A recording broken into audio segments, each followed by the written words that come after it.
sachiez où vous mettez les pieds ce soir. Et puis après, il y a une petite vidéo qui montre... Ah.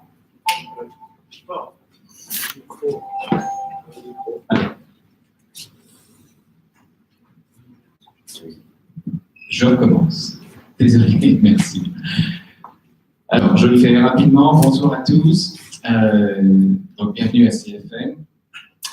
Ce soir, donc, nous avons Laurent Lalou, qui est Chief Product Officer, membre du board, 5 personnes qui sont au top de l'entreprise et qui va vous présenter très rapidement quelques mots de ce qu'on fait et de ce qu'on fait ici.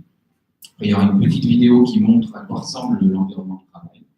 Et puis, si vous avez des questions plus tard, il y a toujours mon adresse email sur les petites affiches là-bas. Et puis, il y aura aussi des gens de CFM que je ferai lever tout à l'heure pour aussi aller leur parler pendant les petites avières. Voilà. Donc, Laurent. Bonsoir à tous. J'ai la dure tâche de vous souhaiter la bienvenue de la part de CFM. Alors, j'ai peut-être une petite question, c'est qui parmi vous, avant de venir à ce meet-up, connaissait CFM, vous savez, à part les employés CFM, bien sûr.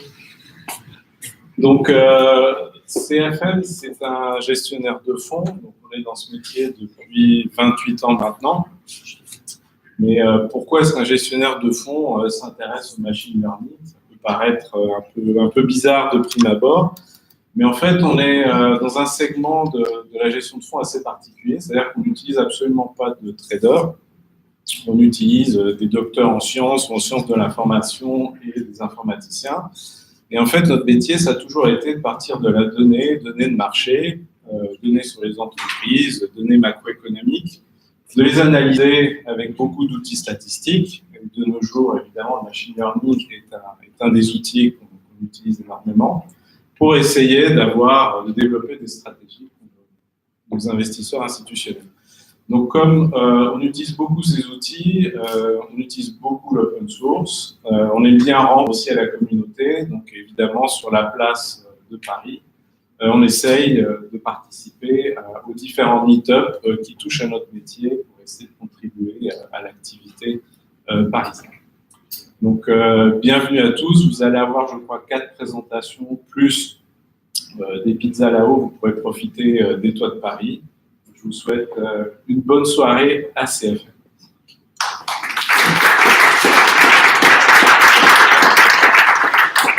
Merci Laurent. Donc, petite vidéo pour que vous voyez à quoi ça ressemble de travailler ici, parce que vous ne verrez pas tout.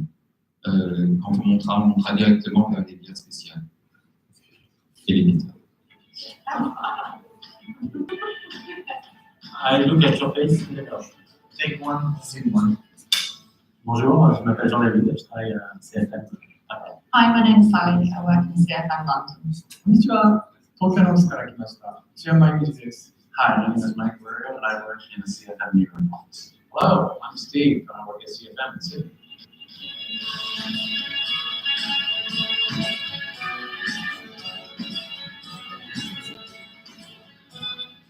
So CFM is a quantitative investment management firm. We don't have humans behind the portfolio management decisions actually making discretionary decisions. We systematize the decision making into rules-based strategies. La beauté de CFM, c'est de parvenir à faire collaborer des gens avec des backgrounds différents, des chercheurs, des ingénieurs et des gens côté business. 世界中からいろんな人が生き生きと仕事をしている、本当にいい会社です。When I'm in the kitchen, I hear every language from Italian, Spanish. It's one of the most international offices I've ever worked at. Enjoyment, collaborating, integrity. Engagement, humilité. 誠実さです。Je pense que la vision de CFM, c'est d'avoir un environnement qui donne le meilleur pour ses employés. On pense notamment à cette cuisine, à Babyfoot, à la terrasse. C'est vraiment un univers très agréable pour travailler. For me, CFM is like a small family. It's just a great place to come to work. Everyone is incredibly friendly, very collaborative, really unites, welcoming teams. Not your typical finance company. It's not about belts and braces and pinstripe suits. It's a unique combination of the academic environment and the technology environment pulled together. To work at CFM, you need to be passionate about what you do. In every team, you see people who are experts in their field, really committed to delivering the best. That's really a major differentiator.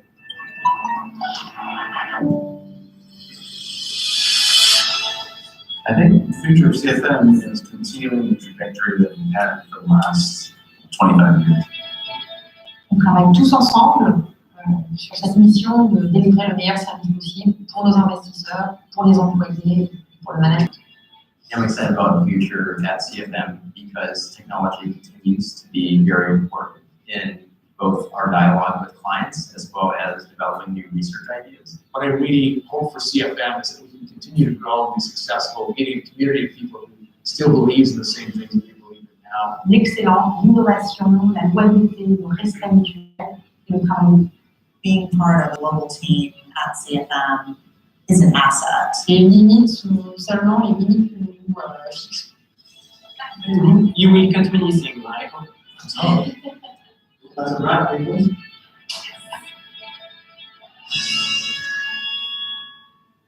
Bon, merci d'avoir suivi ça. Je la trouve un peu long, moi, mais on va la mettre en un peu plus rythmé aussi. Mais ça vous a permis de voir un petit peu à quoi ça ressemble aussi de l'intérieur. Voilà, donc, comme je le disais tout à l'heure, moi je vais devoir filer malheureusement les obligations familiales, bien entendu, mais j'aimerais que les membres de CFM qui sont là se lèvent. Déjà, je pourrais les compter, on sera bien. Et comme ça, vous, si vous voulez plus tard parler un petit peu, ils seront peut-être encore là. Je vois le grand là-bas, Marc, qui sera là, ça c'est sûr. Et puis, il y a Richard aussi, qui sera là avec les lunettes. Hein. C'est sûr, je ne sais pas si tu seras là encore à 9h. Voilà, donc essayez de les repérer, ils sont tous ensemble. Voilà, merci. Donc, à la fin, à 9h, je vais finir par ça, il y aura Richard qui vous aidera à monter par l'ascenseur. Il y aura quelqu'un pour vous accueillir, et puis d'autres personnes de CFM lanceront pour les courageux des montées de 7 étages jusqu'au 6e. Voilà, là où il y a les terrasses. Voilà, merci encore. Et là, je cède la parole aux organisateurs du Meetup Machine Learning. Merci d'avoir choisi CFM. Ok, merci Eric. Merci à tous d'être venus présents si nombreux. On applaudit CFM, je ne sais pas si on peut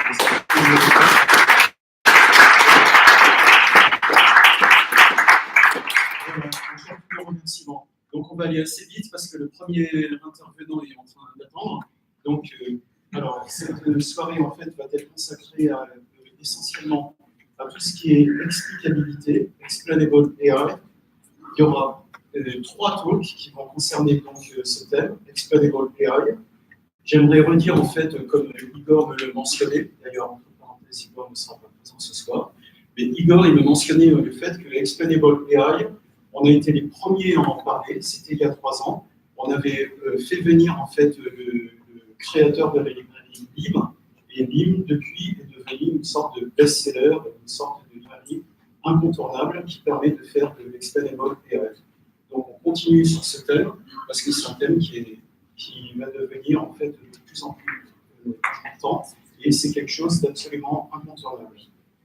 Donc, alors, dans la liste, et j'en finirai par là, alors, on va donc donner la parole tout de suite à Vincent Pierre, qui est de Unity 3D. Alors, Unity 3D, ils ont fait un challenge qui avait été rewardé, qui avait été récompensé en français par $100 000. Il va nous expliquer en quoi consistait ce challenge. Ensuite, on donnera la parole à Manar Toumi, qui va nous parler donc de Explainable AI. Manar Toumi est de Blackwell. Ensuite, ce sera Claude-Éric Mars de Craft AI. Et enfin, on terminera par Arnaud Massac de Impact AI. Voilà. Donc, je laisse tout de suite la parole à Vincent Pierre Berge, et il va nous parler donc du challenge de Unity. Voilà. Tu nous entends? C'est à toi. Le son. Ah.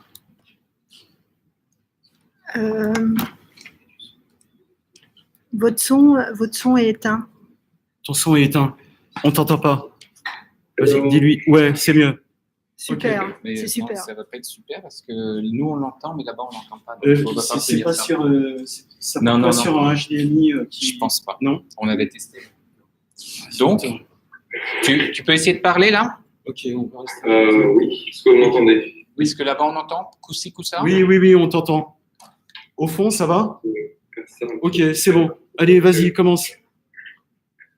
Hi everyone, I'm Constantin. I work at Unity Technologies, and I will talk today about the Obstacle Tower Challenge.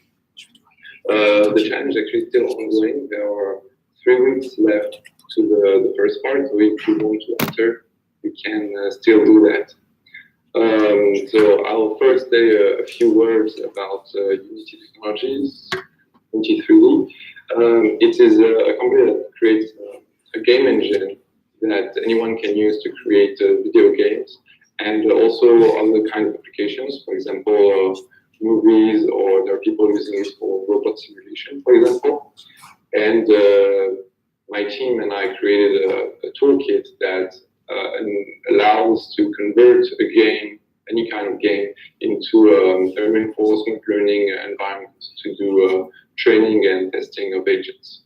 So with that tool, we created the Obstacle Tower Challenge, which is a game that you can use to train agents and to evaluate how good a reinforcement learning algorithm is in solving the game. And it is a very, very challenging game. We made it, I think in mind some of the earlier Atari environments, for example, where the game are usually easy for a human to play, but we've made this environment that even for a human, it is kind of hard to play, so that we can really make sure that an agent can really be a lot better than a human. So I'm going to start presenting my slides right now.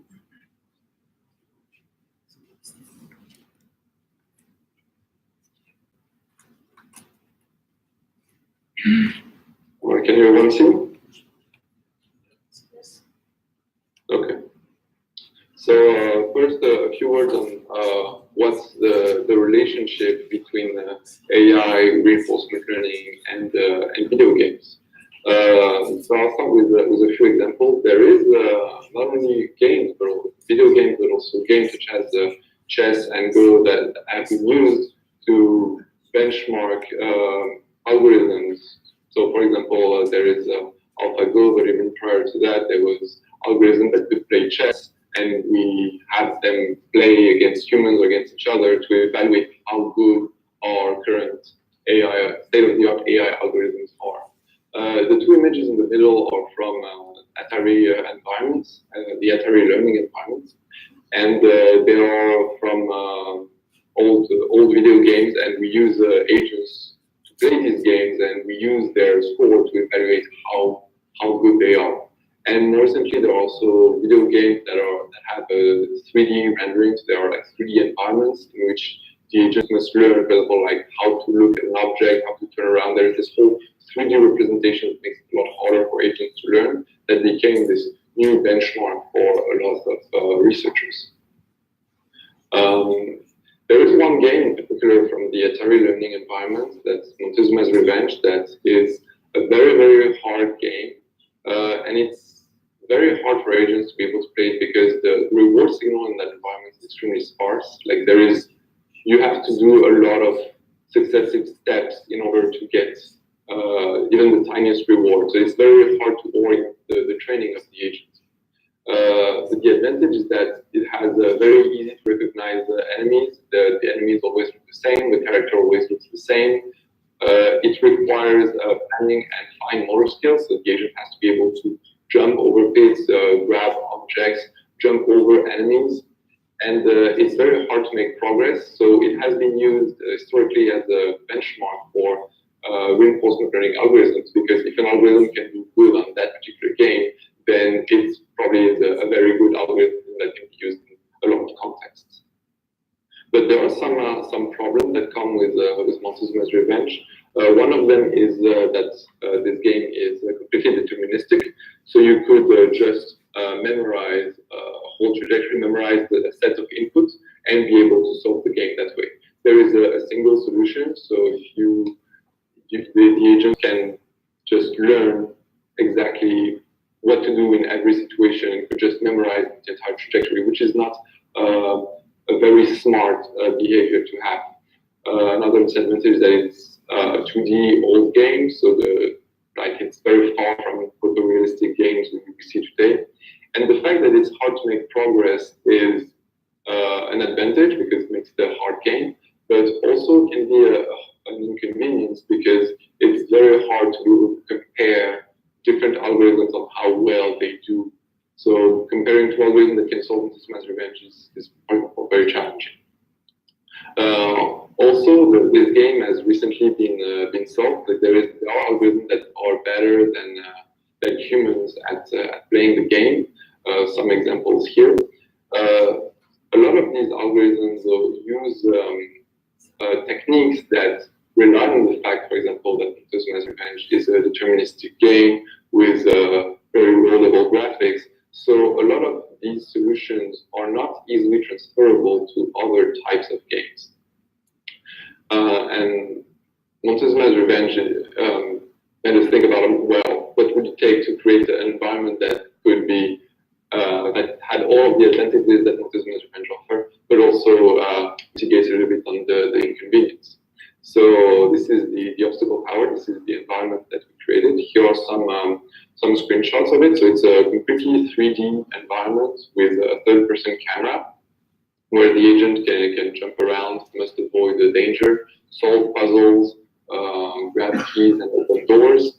And you can see also that the game is visually quite complex. You can see the two images on the top have a different style from the two environments at the bottom. You can see, for example, the tiles are different. So the agent must learn how to recognize what a floor is without just memorizing what the texture that is on the floor. So some very interesting facts about the obstacle tower environment, that it combines these four aspects that we think are very important for a learning environment. Vision, control, planning, and generalization. It's visually extremely complex because it has 3D graphics, high fidelity, and we're having a real-time lighting. There are shadows to objects, so that can confuse typical reinforcement learning algorithms. The control is very complex. The agent must learn how gravity, for example, works. It must be able to jump over obstacles, being able to time jumping, being able to maybe avoid obstacles and danger that are moving. So it requires control. Also, such complexity that forces the agent to do planning, because each floor of the tower, so the tower is separated into multiple floors, and each floor has a layout that has, for example, there are rooms in which there are keys, rooms that are locked that you need to key first, rooms that requires the agent to solve the puzzle before being able to enter. So it requires the agent to be able to plan and be able to maybe sometimes backtrack and go back to places it's been before, and being able to remember what it's explored so that it can effectively get into new rooms and eventually exit the floor to get to the next one. So it's so we think it's something that's also present in Montes Mass Revenge, for example, because the agent must be able to remember what rooms it's been in before, so that it doesn't just keep going back and forth between multiple rooms. On these first three aspects, there are learning environments, for example, that really focus on only one of these environments. For example, there are very visually appealing environments that, for example, have a 3D rendering of a home, and the agent just explores the home. They are visually extremely complex, but they don't require the agent to know necessarily how to plan or how to control their motion.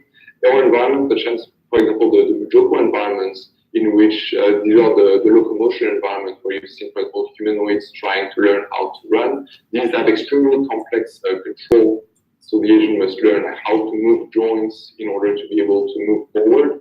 But there is close to no planning because the agent, for example, just needs to go forward and the agent is most of the time completely blind, so it's just very focused on control. Montezuma's Revenge combines a little bit of vision, control, and planning, but it's very bad for the fourth point, which is generalization. And the obstacle tower is an environment where the floors, the rooms, and the visuals are procedurally generated. So it's extremely hard for an agent to overfit onto the environment. So for example, we generate new layouts. So each floor of the tower is generated procedurally using a grammar.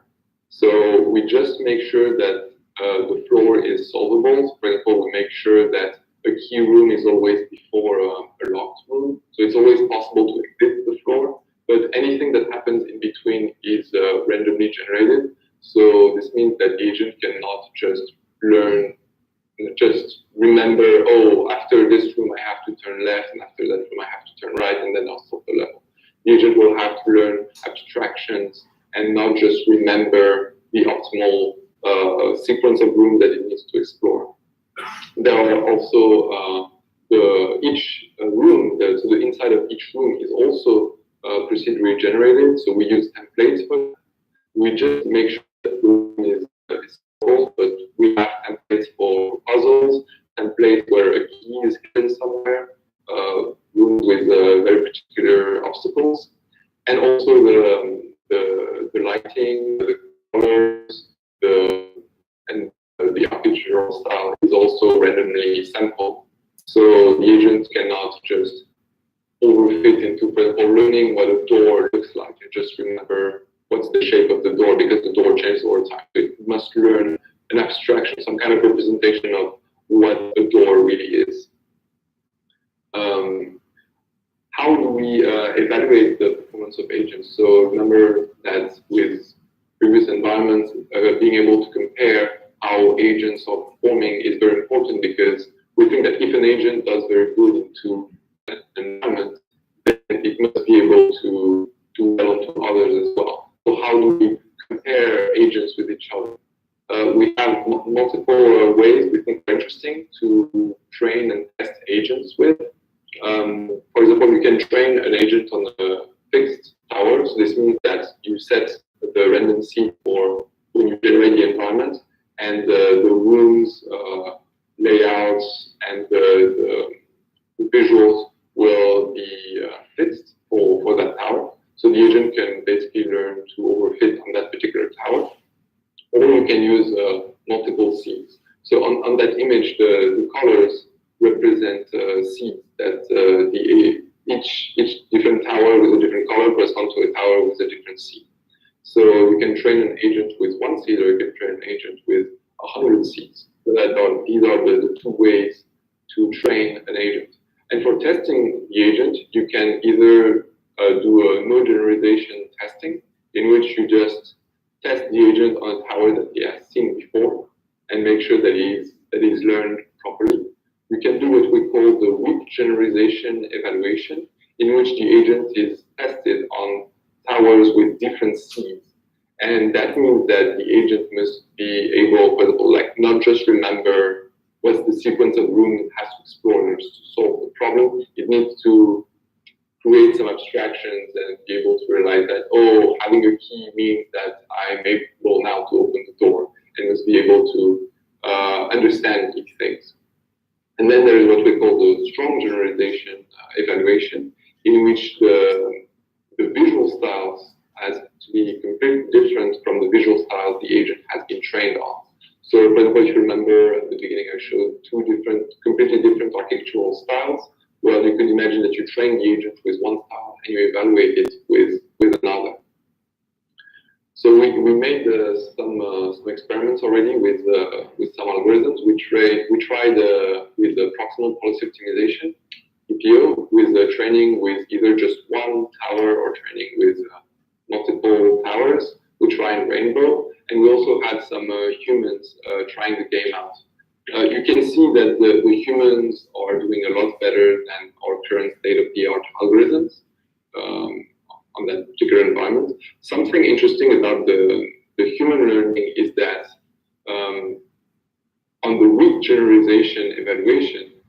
human is able to do as good as without generalization. So this means that if the human sees a different layout in the floor, if it sees a different ordering of the rooms, for example, the human will not be bothered by that.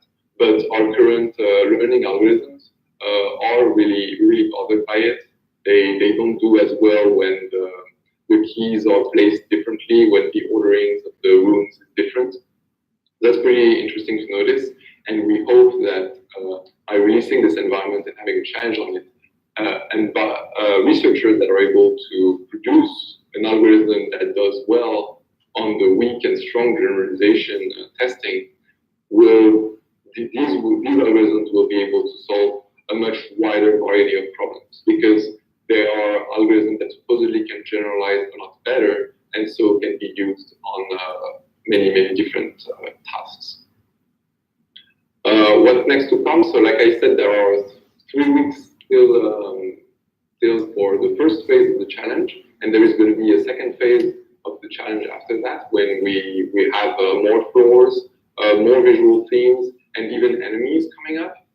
And the ultimate goal of the Obstacle Tower Challenge is eventually to release the environment in open source, so release all the code, so that it's even possible to create your own floors, your own puzzles, and so that you can even have even more different environments. Maybe if you want to test a specific algorithm that does something very specific and you need your environment to do something special, then you could modify the environment yourself and make the Obstacle Tower be whatever you want it to be.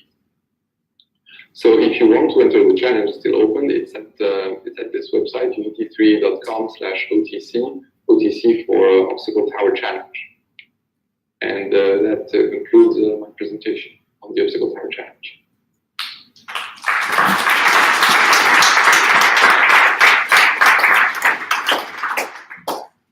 Do we still have time for questions? Alors, oui, on va prendre quelques questions de la salle. Est-ce qu'il y a des questions?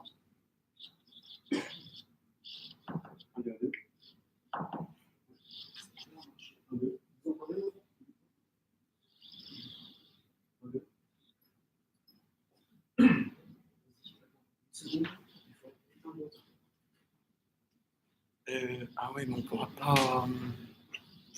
Vas-y, et je répéterai la question. Super. Bonjour, Nicolas Patry. C'était par rapport aux données sur les résultats standards. C'est quoi la variance? Parce que du coup, s'il y a la généralisation, il y a probablement de la variance. Et est-ce que vous l'avez mesuré? Et sur les human data, pareil. Et surtout, c'est quoi qui a testé et combien d'étaient pour avoir un nombre de grandeur? Que la moyenne soit aussi proche. Tu as entendu la question? Yes. Oui. Okay. So it's about the variance in the data. So yes, they're not represented here for simplicity, but they are error bars to just show the variance. We did the average on 5 runs for all of the experiments, including the humans. So we had 5 different humans playing the game because we cannot just reuse we cannot have the same person. For example, do the weak generalization multiple times, because the more they play, the more they learn how to play, and we can't just reset the. So we had a lot of humans come and test it out. So we had at least 10 different persons coming, and we had half of them do the no generalization and the weak generalization, and then half of them do the weak generalization and the strong generalization. Does that answer the question? Yes.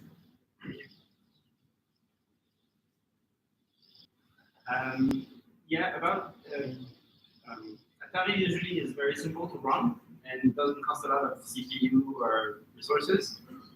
How does Unity compare on that front? And how much more compute resources would I need to run PPO? Yes, that's a very good question. The Atari environments are very attractive because they can run extremely fast, because they're very old games. Unity is a game, so it has some overhead, like there are some. It's heavier. I think I can say that it is heavier than most of the Atari environments. But we made a lot of improvements. We only render the necessary. We disable a lot of unnecessary things in the environment to make sure that it runs extremely fast. And I think it runs at 300 frames per second or something, just running the environment itself. So it is pretty fast. It's not as fast as the other environments that from Atari, for example, but we think that it's not really a problem because it is a 3D environment. There are a lot more things into it. A lot of it is procedurally generated. So even though it's heavier, but it's heavier for good reasons.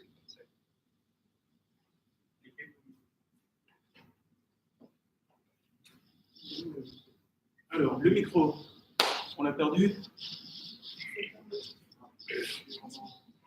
Est-ce qu'il y a d'autres questions? Non, c'est celui-là qu'il faut. Il y a d'autres questions? Non? Alors, dans ce cas-là, on va passer au suivant. Je te remercie, Vincent Pierre. Applaudissements.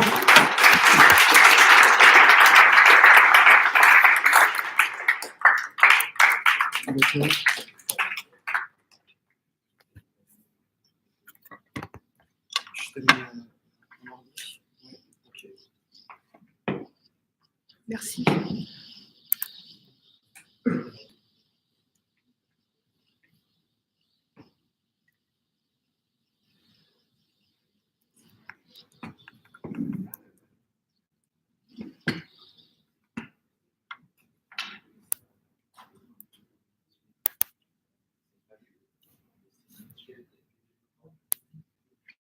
Alors, on va mettre ici. Toi, tu continues.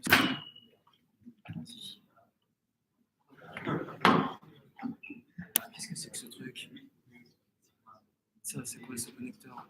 Ah oui, non, c'est bon, je l'ai mis direct. Alors.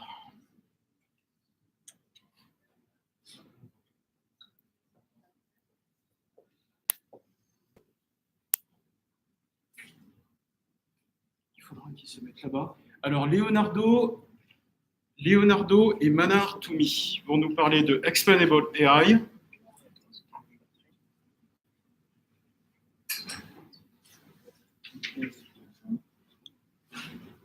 Ça va en PDF, il n'y a pas de...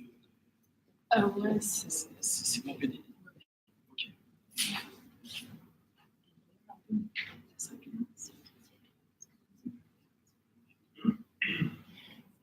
Alors, ça peut... Est-ce que je dois passer? Je vais me brancher. Comme ça, tu peux te déplacer un peu.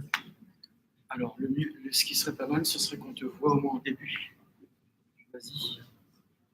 Il faudrait que tu te mettes derrière le sac à dos. Après, tu pourras bouger, hein, mais c'est juste pour le début. Pendant que je fais ça, tu peux peut-être dire voilà qui tu es, etc. Alors, Good evening, everyone.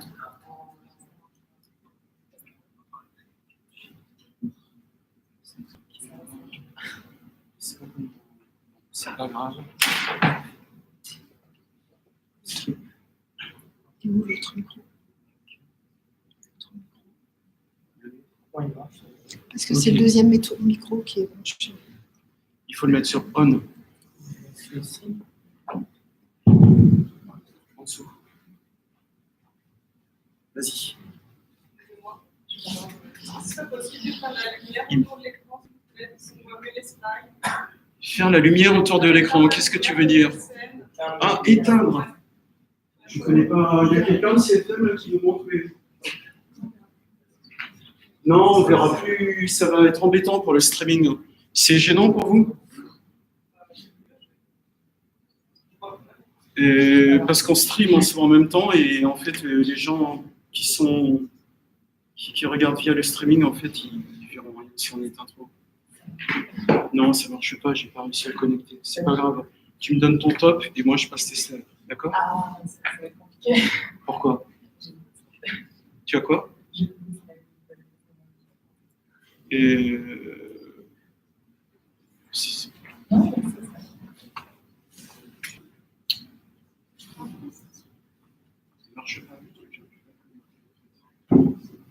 mais c'est pas grave, vas-y. C'est... T'as du mot là, Attends. Ok. Dans ce cas-là, tu viens. Passe ici. Et puis voilà. Tu te fais toi-même. On va faire comme ça. Ok, vas-y. Good evening, everyone. Thank you all for having me today. My name is Manar Tuni on behalf of BlackMan, and today I'm going to be talking about unboxing the black box, which means interpreting machine learning models. So I'm not going to be dropping any jewels here by saying that machine learning models are everywhere, as we know. They can book appointments for you. They can beat games, as we saw there. They can carry goods in Amazon Depot, and they can even defeat breast cancer. But sometimes things go wrong, like in 2013, where Google tagging algorithm tagged some Black people as gorilla lizards. Struck a lot of controversy. And what did Google do? They just removed the tag gorillas so that this can never happen again. We are in a time where we can no longer accept the answer the algorithm says so. Just I train my algorithm and I have a really good precision, so I can trust it. This is why we need interpretability. It is the degree to which a human being can understand the decision of a machine learning model trained by a machine learning algorithm. Why do we need it? Because it can strengthen our trust. Trust can go both ways. People can have too much trust in machine learning algorithms or too little. It can also help us deduce causation from correlation. It can also help us satisfy some regulations, like in domains sensitive, such as banking or insurance. It can also help us improve our models, because when we know why our model did something wrong, we can probably fix it. So we can say that we can only use interpretable models like linear models or tree-based models, but we are faced with the famous trade-off between interpretability and complexity or accuracy. So we have, on one hand, models that are very simple, very easy to understand by a human being, that can be visualized as a tree or as coefficients in a linear logistic regression, and models that are complex, that can capture a lot of complex structures that are impossible to explain until now. We don't want to give up on accuracy, so how do we get to break the trade-off and get accurate, interpretable machine learning? There's one option, is to actually really stick to interpretable models and go beyond what we know and explore some models that are quite overlooked, like generalized attitude models, GAMs, and really try to push them to the max. But okay, but I want to really use real machine learning models. I want to use random forest, I want to use deep learning. So there's option 2 that we opted for, is to use any black box model that you want, and then use interpretability methods or frameworks ad hoc. So we can have our accurate models and also not sacrifice interpretability. So one thing before starting to look at some methods, I'm going to focus on one method in particular. I'm going to explain the taxonomy of machine learning interpretability. There is two kinds. There is two scopes for machine learning interpretability. One is local. It's basically explaining one decision in particular. So say the machine learning model said this because of these reasons. It can also be global. It's explaining the model on how it behaves in general. There are two approaches to interpretability. One is model agnostic, so we consider the model to be a black box. We look at the input, the output, and then we deduce what features were important in making our decision. There are some methods that are model specific, which means that we use the internal structure of the model to get our feature importance, to get the meaning of the decision. So throughout the last few years, there are many frameworks of interpretability that saw the light of day. One example that was mentioned before is LIME. It's model agnostic and it's also local, so it explains one decision. Sample picking LIME, which is LIME in the global scope, and model-specific approaches like deep lift for deep nets and tree interpreter for tree-based models. The thing about all of these methods that we saw is that they lack rigor, they lack mathematical rigor. They all make very huge assumptions, and they are very unpredictable.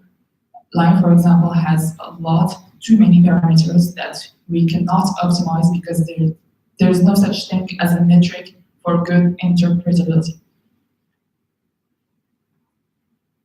Enters SHAP. SHAP is a newer framework for interpretability. It's for shapely additive explanations. We will see what after. And it is made by someone called Scott Lundberg, who worked with the person that created LIME, actually. So SHAP connects the beautiful area of correlational game theory with machine learning interpretability, and especially with LIME and other frameworks. So now I'm just gonna pause this to explain the principles that SHAP rely on in correlational game theory.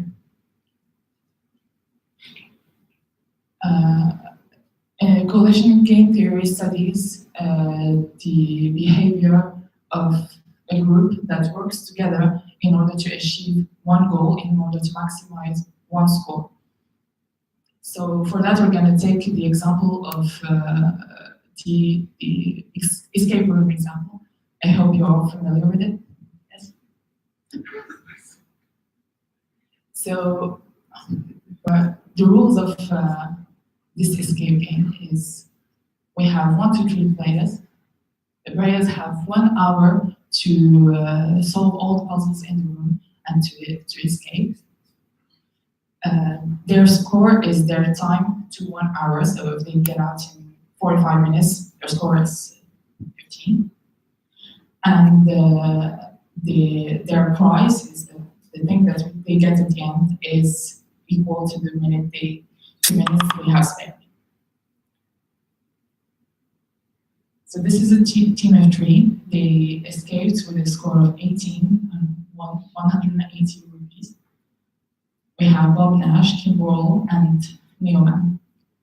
They all have different skills. They all, for example, Bob Nash is good at exploration. He has good observation, but he's quite bad at logical puzzles, and the other ones have different sets of skill. Notice just that Kim and Leo have quite similar sets of skill because it will come back later. So now they won. The question is 180 rupees, how do they divide this amongst them? Do they just divide by 3? Maybe, but I think That is probably fair for some people, but what is the explanation of fairness according to coalitional game theory? According to Shapley, members should receive payment proportional to their marginal contribution. So if you add something to the game, your gain should be proportional to what you added. So comes the Shapley value.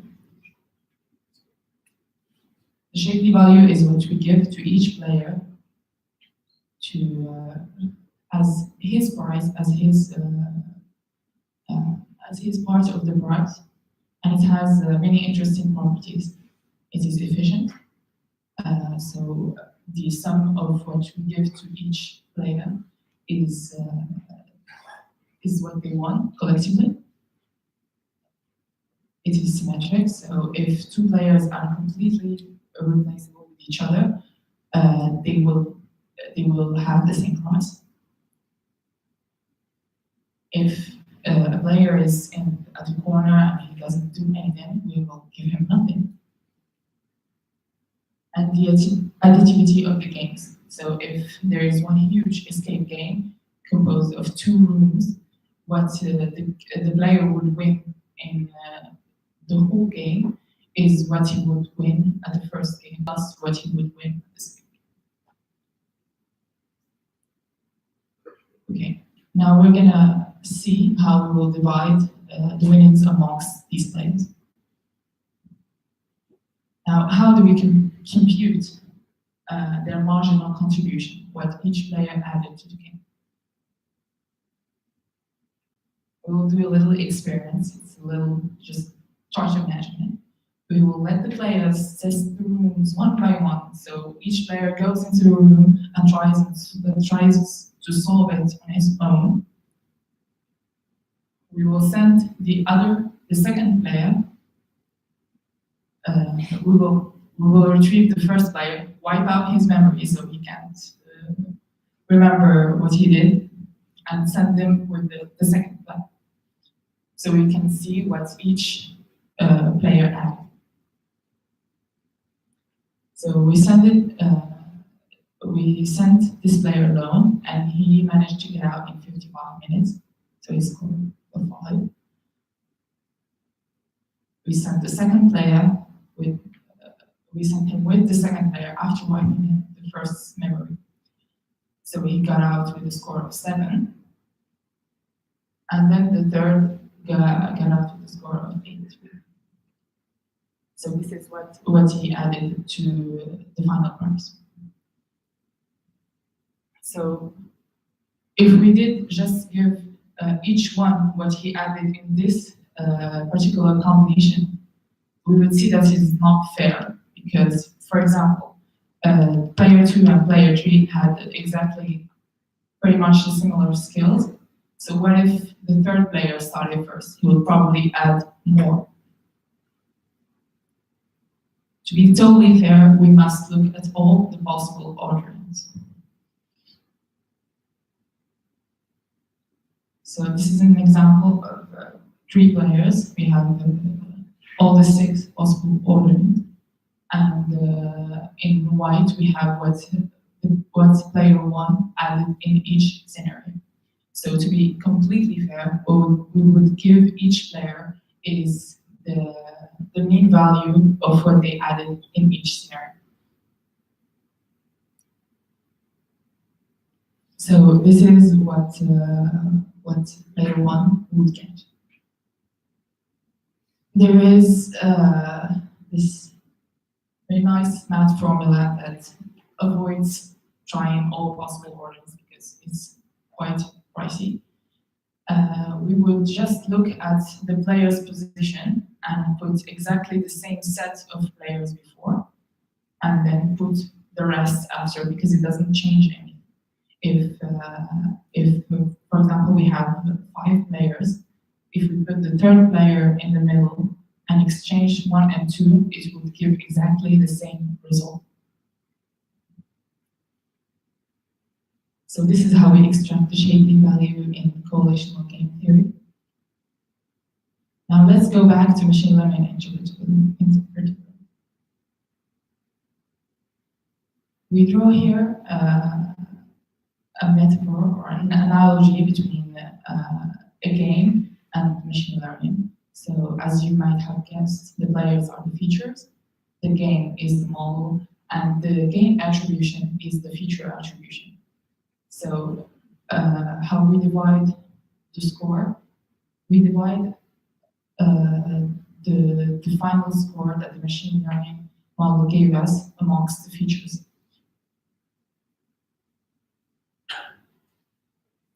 The properties we will have using Shipley value is local accuracy, which means that if we add the contribution of each feature, we will get the actual prediction. Missingness, if we add a random variable that does nothing, that has no correlation with our output, it will not have any feature importance. And it's also consistent, so if we change our training dataset to have one feature be more impactful, it will show in its feature importance later. So the actual package that is available in Python, it has three sub functions. It has kernel SHAP, which is model agnostic and actually is inspired by Lime.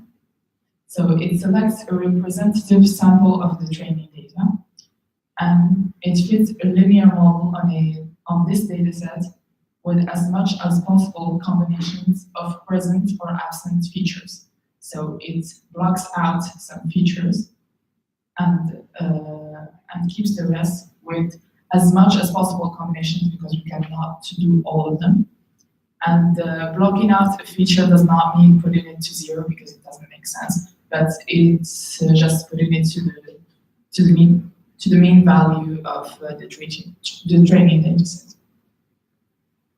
So then we fit a linear model on this generated new data set, and we get some coefficients, and these coefficients are actually the contribution.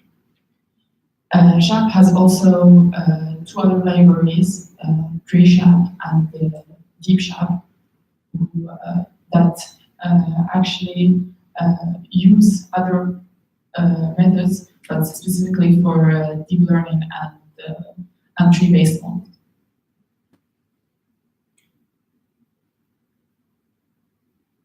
Things we can look into after talking about interpretability is transparency, fairness, accountability, and privacy. These are subjects that are quite related to interpretability, and that understanding what a model said can open doors for these subjects. So things that we learned after 1 year of doing work on interpretability is that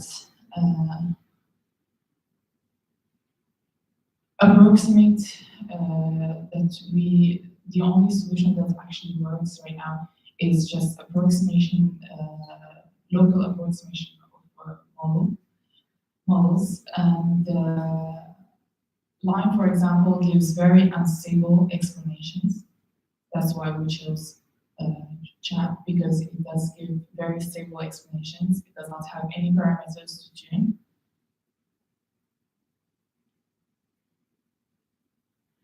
There is a big problem in evaluating what a good interpretability is, because you can have an explanation in front of your eyes, but you can never tell if the explanation is bad or good, because you can never tell if it's the model that is doing something wrong, or that your explanation is bad. There is a problem with computational speed. Things that are model agnostic, like kernel SHAP and Lime, are very time consuming, and the libraries that are available right now are are not high quality, so they take a lot of time. So I'm going to talk a little bit about how we are using interpretability in Blackwind. For those who don't know, Blackwind is we make products for banks for fraud detection in real time, and we believe that our clients need to have reasons for blocking or not blocking a transfer. So we do fraud on bank transfers. So this is an example. This wire transfer was blocked with a probability high as 78%. And here we give the reasons why. We give that, for example, his history of transactions the last 3 weeks indicated something wrong with this, according to this transaction.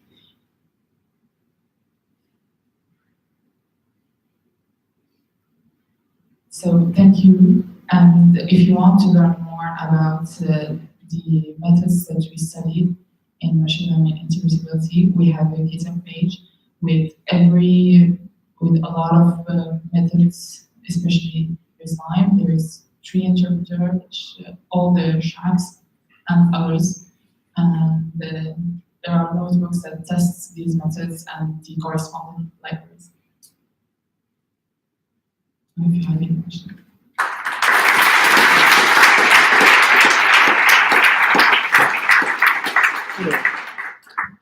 Des questions?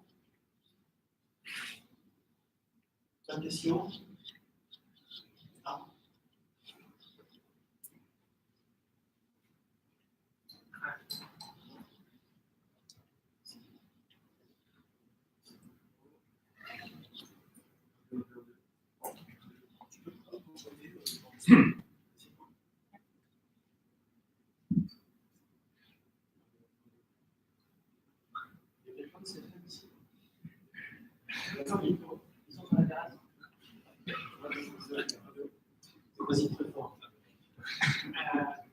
Thanks for your presentation. Could you elaborate a bit more about how to apply SHAP for deep learning model? How to apply? So, according to your presentation, it will generate feature importance for features. But deep learning model, they just have so many features. Yes. So they have features without name. So if you have too many features? I'm sorry, I did not answer. If you have deep learning model, they have a lot of features. Yeah. They have no name. For example, in your presentation, you have a name like the age of the customer or the transaction in several ways. But for deep learning model, you have no names. Yeah.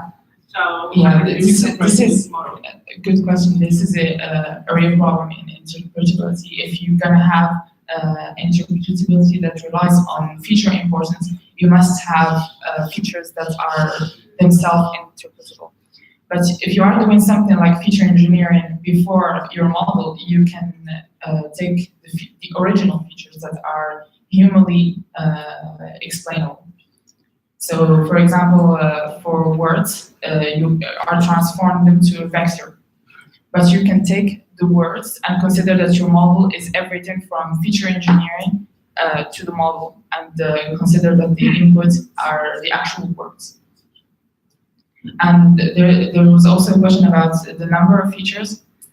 This is also a problem because you cannot read all of the feature importances for many features. So the solutions right now are just limiting to 5 or 4 top impacting features, and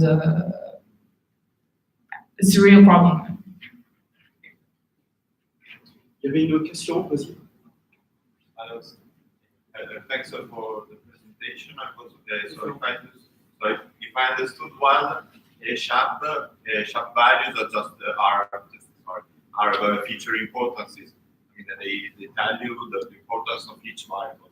Yes, but they are local, so it's not like feature importance as we know it is in, for example, random forest, it's global single instance. So it's, for example, what you saw earlier in the example, it will not be the same for another transfer. So it gives you the reasoning for this exact transfer. This is the difference between this and the regular feature importance. And so I was wondering if this local interpretation allowed you to improve your models. I was wondering if I use the shape values, okay, can they help me to improve the model other than just say I would there is this variable which is suspect, I get it read on my model, I repeat it again. Yes, you can find problems with the way you trained your model. For example, there is this famous example in the Lime library where they trained an algorithm to look for dogs and the wolves, and it was doing very well. But when they used interpretability on it, they found out that it was just looking at the background. So if you put a dog in the forest, you will see that it's tagged as a wolf, because the machine learning algorithm is just learned that wolves are outside and dogs are inside. So this is you can after that you can just change your training data or just improve your training data, for example. Encore une question, vas-y. So here you have a system which takes a decision regarding a transaction, and then the decision is a binary decision, whether either it's to block the transaction or to block the transaction, and then you do some kind of, if I just come back to the explainability of the system, you are able to come back to the features which have been used in terms of different ways to contribute to this decision. How do you do that? Because you have your model, you can actually, it depends on the method that you're using. For example, in kernel shell, you will generate a data set that is based on your instance, based on your transfer. You will use it by blocking some features or letting them be, and seeing what feature actually is impactful when it's there, and the fact that we are missing it changes the score by a lot. Yeah, so you display the progress bar layer to say here it's stop here because it contributes to this decision. There's no text to say well I apply this feature and then there's no French, no English, just this graphic picture. Yeah, it's just weights. Yeah, technically these bars are just actually just weights, just numbers. And it is actually the value that was added by this feature. Yeah.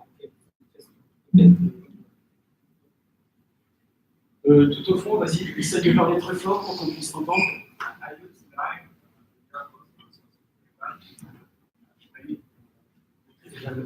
Ah oui, mais vas-y, ne fonctionne pas vite. C'est le problème.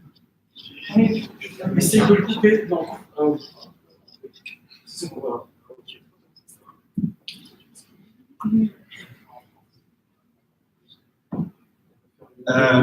J'ai utilisé Lime il y a à peu près un an, et si je me souviens bien, ça fonctionnait sur le principe de créer des sortes de macro-features à partir de segmentation d'images ou en choisissant des mots avec une sorte de système de porte.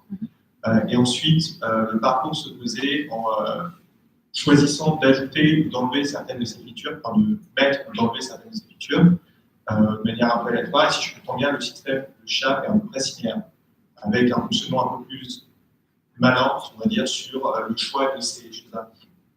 Et récemment, il y a eu un papier de Bagnet qui est en Good Option, qui mettait en avant quelque chose qui essayait de mettre en avant le fait que beaucoup des features détectées par les réseaux type ResNet ou autres étaient probablement très locales. Or, les outils de segmentation qui sont utilisés sont souvent plutôt sur des formes. Du coup, ce que je veux dire, c'est que j'ai l'impression qu'on a beaucoup de mal, en fait. On va bloquer, par exemple, on va considérer qu'une macro-feature, ça va être, par exemple, un rat ou un mousse.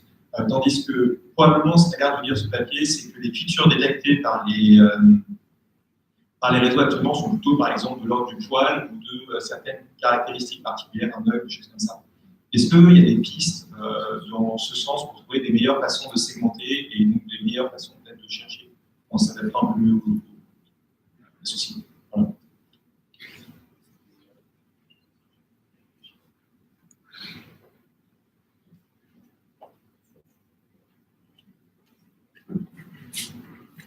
So I'll be honest, I haven't worked a lot with image interpretability. It was much harder than just tabular data. For tabular data, it's quite straightforward. So if you want to block a feature, it's right there. For an image, it's more complex because you need to segment your image. There are things that are specific to deep learning, like I said before, deep lift or deep shaft can be more useful in this case. Encore peut-être une ou deux questions. Vas-y, parle fort. Is the computing of all the possibilities for linear regression not computer intensive, and when you think about running it in real time, is it blocking point or? Yes, it is, because so what Kenosha does is it doesn't compute all the possibilities, it computes to a certain point. So if you have more than 30 features, it just blocks it. So it's just does 2 power of 30 combinations, which is a lot. So it does consume a lot of time. But methods that are more specific to one kind of models, like tree shaft, for example, is less time consuming, a lot less time consuming. So yeah, Kenosha is very time consuming, Lime as well. Probably we can do some optimizations, but for now it is very, very time consuming. Une dernière question. Après, de toute façon, pendant le networking, cocktail, etc., tu vas rester là, n'est-ce pas? Et ben, vous pourrez poser des questions. Donc, une dernière question. Donc, yeah, thank you. So the question is, like you mentioned, we have tricks in order to not calculate the whole possibilities range, but how does it do on deepness? Do they even, and the results only apply if you have the rules like symmetry and additivity stuff? It applies to deepness features? Because usually they're dependent, and it is not obvious, at least to me, that it would follow the rules. So is there actually a way to make it work?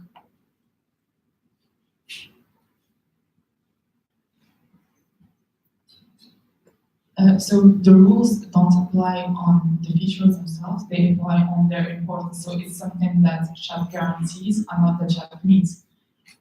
For deepness, it works exactly, for Kenosha, it works exactly the same as any other model, because it doesn't look at the internal structure of the model. It just looks at input-output. It just looks at, I sent this data, I changed it a little bit, I'm going to see what the output is going to be. There is something else called deep shaft, which actually looks at the internal structure of the deep learning method that you're using. And this takes more into consideration the discussion. So thank you.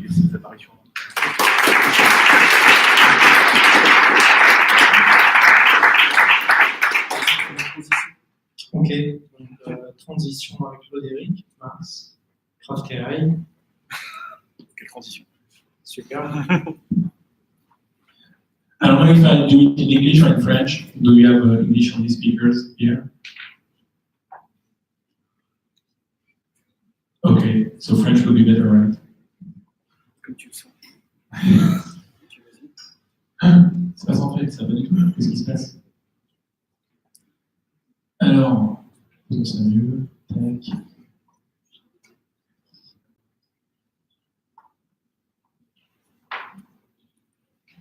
Ok, bonsoir à tous. C'est comme ça qu'il faut que je le mette, c'est ça, un peu plus. On va qui fait que je vais plus à gauche. Ah, je me vois, c'est super chouette. Bonsoir à tous, je m'appelle Claude-Éric Mars, je suis CTO chez Craftail et ce soir je vais faire hyper original, je vais vous parler d'explicabilité. Alors tout le monde parle d'explicabilité, faites attention, ça va aller super vite. Le DARPA, l'INRIA, le gouvernement américain, le gouvernement français, même Luc Julia parle d'explicabilité. On trouve des MOOC maintenant sur l'explicabilité, sur Kaggle par exemple. Il même fait de la pub sur la transparence. Des petites startups, des boîtes de services. Alors, je me pose ici parce que Quantmetry, ils ont sorti un livre blanc à la fin de l'année dernière qui est hyper bien sur le thème de l'explicabilité. Je vous enjoins tous à aller le voir. Normalement, je partagerai mes slides à un moment. Et il est vraiment bien. Et du coup, nous, chez Craftail, on fait plus que ça parce qu'on fait de l'Explainable AI as a service. Alors concrètement, ce qu'on fait, c'est une API qu'on vend à des équipes produits, des équipes métiers dans différents types de boîtes. On est spécialisé sur les time series, donc sur la génération de modèles prédictifs sur des time series explicables et en production. Donc on a aujourd'hui une grosse dizaine de clients et quelques-uns qui sont publiquement en production, dont je vais parler plus tard. Alors pourquoi l'explicabilité, c'est important et quelle différence ça peut faire sur des IA en production? Alors avant de rentrer dans les détails de l'IA explicable, je voulais un peu parler de ce que c'est qu'une explication. Alors je vous enjoins aussi à aller lire un papier hyper intéressant d'un mec qui s'appelle Tim Miller de l'Université de Melbourne, qui en gros a fait une revue de publications en sciences sociales, donc en psycho, en sciences cognitives, en philosophie, sur ce que c'est qu'une explication et à quoi ça sert pour des êtres humains. Alors en gros, j'ai extrait quelques trucs, mais un aspect hyper intéressant, c'est que d'après les auteurs qu'il cite, une explication, c'est là pour que la personne à qui on explique se fasse un modèle mental de comment le système fonctionne. Donc qu'il soit capable de prédire les sorties du système, qu'il soit capable de contrôler que les sorties du système sont bonnes. Donc en fait, l'idée c'est juste que la personne qui utilise un système puisse se faire un modèle mental plus rapidement en observant les effets de bord de ce système. Deuxième point intéressant de ce papier, c'est les conclusions sur ce que c'est qu'une bonne explication. Alors j'en ai extrait 3 parce que celles qui illustrent mon talk et qui sont intéressantes aussi. La première, c'est qu'une bonne explication, elle répond à une question pourquoi. Pourquoi telle prédiction a été faite, pourquoi telle recommandation a été faite. Et non seulement elle répond à cette question pourquoi, mais elle répond à cette question pourquoi avec des angles contrastifs. J'aime bien ce mot parce que c'est hyper compliqué de se poser des questions. Contrastif, ça veut juste dire que l'idée, c'est pas juste de répondre pourquoi j'ai eu cette prédiction, mais pourquoi j'ai eu cette prédiction et pas celle-là. Alors bien sûr, ça pose des questions parce que la prédiction contrastive, donc l'autre, le et pas celle-là, il va dépendre du cas d'utilisation, il va dépendre de plein de choses et c'est une question intéressante à se poser. Et le dernier point, c'est qu'en fait, tout le monde ne veut pas la même explication. Si vous faites une explication à un expert métier, si vous faites une explication à un utilisateur final d'une application mobile, il ne va pas vouloir la même chose. Donc quand on conçoit un système explicatif, il faut penser à la personne qui va recevoir cette explication. Alors je vais essayer d'organiser ma présentation selon une image que j'aime bien, c'est les 3 étages de la fusée d'explicabilité. Donc ces 3 façon dont l'explicabilité a un impact sur des IA et sur les utilisateurs de ces IA et sur le fait qu'elles soient utilisables ou pas. Le premier étage, c'est la capacité à expliquer une IA aux gens qui la construisent. Alors, les gens qui construisent une IA, vous allez me dire c'est des data scientists, mais en fait, pas que.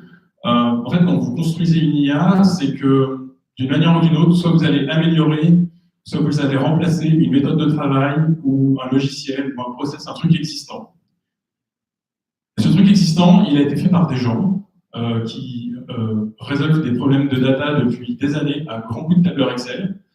Et en fait, ces gens-là, ils vont réagir de 2 façons. Ils ont 2 façons de réagir au fait de lancer la construction d'une IA. Soit ils vont être méfiants, soit ils vont être méfiants.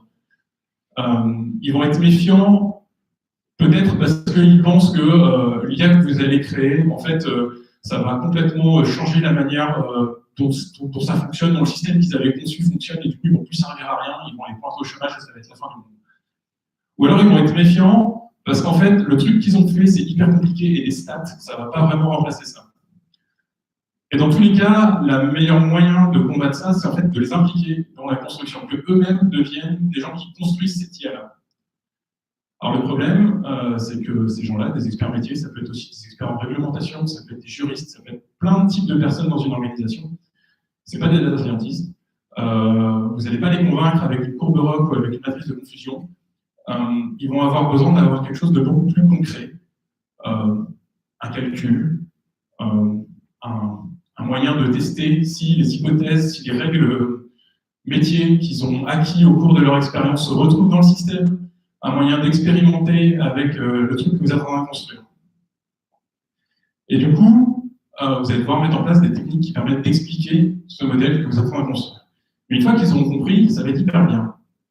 Parce qu'ils vont pouvoir vous dire, vous faire des retours en fonction de ce que leur propose ce système. Ils vont pouvoir vous dire, ah mais non, mais en fait, la valeur de ce capteur ne sert à rien à l'été, il est plus ou moins débranché, donc c'est juste du bruit, arrête de la prendre en compte. Ils vont pouvoir vous dire, ah mais non, là tu essayes d'agréger la donnée de cette poubelle avec la donnée de la poubelle d'en face, mais en fait c'est une rue trop large et du coup il y a du trafic en double sens et elles ne sont pas ramassées au même moment. Et en fait, ces remarques-là, elles doivent être suscitées par la capacité à montrer ce que fait l'IA que vous êtes en train de développer.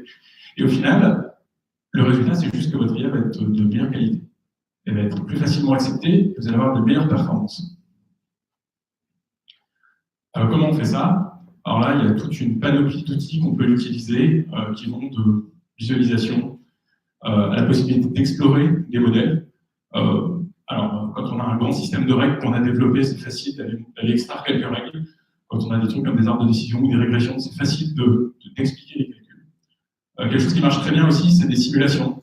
Être capable d'avoir un petit environnement simulé dans lequel on va pouvoir laisser jouer ces experts-là pour qu'ils puissent comprendre en expérimentant la manière dont l'IA va réfléchir. Deuxième étage de la fusée explicabilité. Expliquer l'IA aux utilisateurs. Alors, votre IA, si elle a un intérêt quelconque, elle va impacter la vie d'utilisateurs, que ce soit des gens du grand public, que ce soit des collaborateurs d'entreprise, elle va avoir un impact. Et pour que cet impact soit réel, il faut qu'il y ait une notion de confiance entre ce système, cette IA et ses utilisateurs. Alors chez moi, j'ai un chauffe-eau apprenant. Je vais jusqu'au bout du truc, j'ai un chauffe-eau apprenant chez moi. 80% du temps, c'est hyper chouette. Il a appris à quelle heure je me lève, à quelle heure je prends ma douche, et j'arrive. J'ai juste l'eau qu'il me faut pour prendre ma douche, c'est nickel.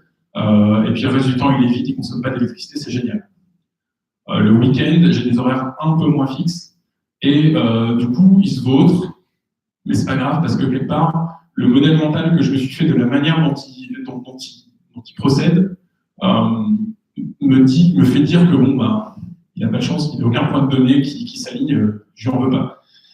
Mais des fois, une fois par semaine, une fois par mois, il fait n'importe quoi. Il est complètement rempli alors que personne ne veut prendre une douche, ou alors je me lève le matin et je dois attendre 30 minutes que l'eau est chauffée pour pouvoir prendre ma douche. Et en fait, c'est pas le fait qu'il ne marche pas à mon endroit où je m'attends qu'il ne marche pas, qui font que je n'ai pas confiance dans le système, c'est que je n'arrive pas à le prévoir. Il me surprend. En fait, c'est hyper important qu'un système quelconque mis dans les mains d'un utilisateur ne le surprenne pas.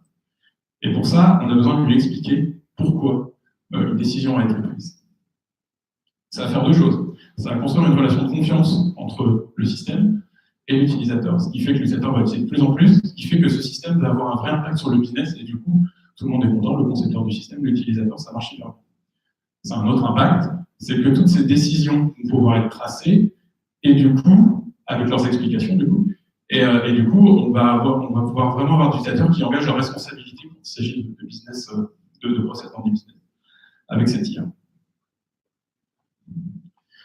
Alors, les types d'outils qu'on peut mettre en œuvre, il y a tout ce qui va être des explications locales générées après coup, comme Bernard parlait tout à l'heure, comme Lime ou Chap, qui vont permettre de générer des explications et au moment où un humain doit valider une décision, ou au moment où un humain doit contrôler une décision, être capable de le faire en toute connaissance de cause. Et puis il y a tous les modèles globalement explicables, où là, du coup, à partir de n'importe quel point, on est capable d'avoir l'explication qui va avec. Alors, ce deuxième étage, il est hyper bien illustré sur un cas d'utilisation qu'on a chez Craft AI. Donc, un de nos clients, historique même, c'est Dalkia, qui est une filiale du groupe EDF. Et donc, Dalkia, il gère des installations de chauffage, des installations d'eau chaude dans 30 000 bâtiments en France. Et depuis quelques mois, ils ont un nouvel outil qui est en production qui intègre une IA powered by Craft AI. Et ce que fait cette IA, c'est qu'elle va prédire l'expertise des superviseurs de ces bâtiments pour, en gros, quand ils vont aller voir l'état d'un bâtiment dans leur dashboard, ils vont déjà avoir les diagnostics pré-remplis par cette IA-là. Et en gros, l'idée, c'est qu'ils n'ont plus qu'à valider s'ils sont d'accord, et ils gagnent du temps, et ils sont plus productifs, et Dalkia a moins de risques que des bâtiments soient laissés sans supervision pendant longtemps. En fait, cet outil, il n'est utilisable que parce que ces diagnostics, ces recommandations de diagnostic ont des explications. Pourquoi? Parce que si on n'avait pas ces explications, en gros, les analystes qui doivent valider, qui engagent leur responsabilité quand ils valident, devraient refaire la même étude des données avant de valider. Donc en fait, ils ne gagneraient pas de temps, donc le système n'aurait aucune utilité, donc on n'aurait pas Dalkia comme client. Et donc le système n'existe que parce que, d'une part, il est suffisamment performant pour que la plupart du temps, les analystes puissent lui faire confiance, et parce qu'il y a ces explications qui permettent aux analystes de comprendre pourquoi un diagnostic a été proposé. Alors avec eux, pour l'instant, on fait c'est vraiment les règles extraites qui permettent de générer la prédiction qui sont affichées à ces analystes. On est en train de travailler sur justement des explications contrastives, et pour le coup, on a testé avec quelques utilisateurs, c'est vraiment un truc qui les intéresse. Donc là, on est vraiment dans un cas où l'explication est la raison d'être de cette IA.